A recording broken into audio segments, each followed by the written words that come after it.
It's always the things you don't know that harm you the most. Canada and the United States have for far too long been the playground. Winning the Cold War, Part 1. Of Russian spies and influencers.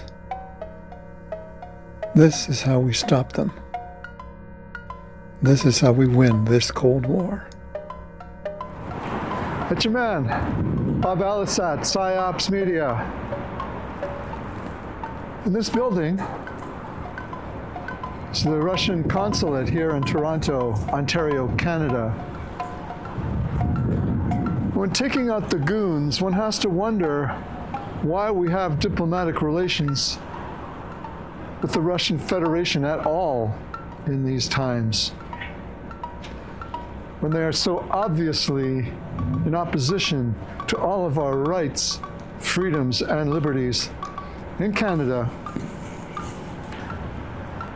Our neighbors to the south in the United States of America, in the European Union and European nations, Japan, South Korea, Australia, New Zealand, and a few other nations that value democracy and liberty, as we do.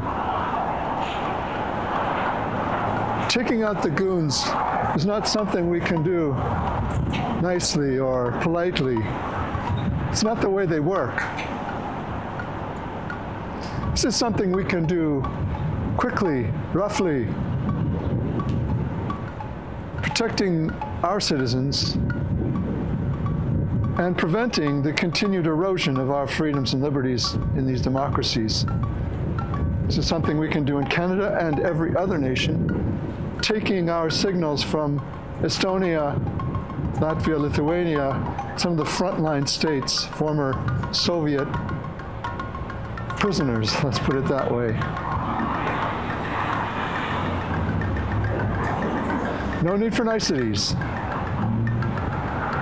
We have to go quick and fast and without consideration for the words that will come out of the propagandists and ideologues in Moscow and here in Toronto, as well as the Ottawa embassy and embassies around the world, as well as the countless agents, assets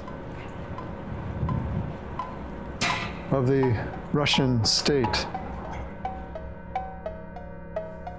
I think we have to be very serious about this and stop fucking with and fucking around with the Russian Federation, FSB, GRU, and all of the dozens and hundreds and thousands of agents, assets, and allies that confront us all as freedom-loving peoples in Canada, the United States, and the other nations in our strategic and political alliances. Russia can no more be a friend to us than their overlords in the People's Republic of China, who fund all of their activities, directly and indirectly. It's a time for winning this Cold War on our country, on our countries. Not subtlety, not long-term, fast, furious, to steal a phrase. This is how we deal with our Russian enemies. Bob Allisat, peace, love, out for now.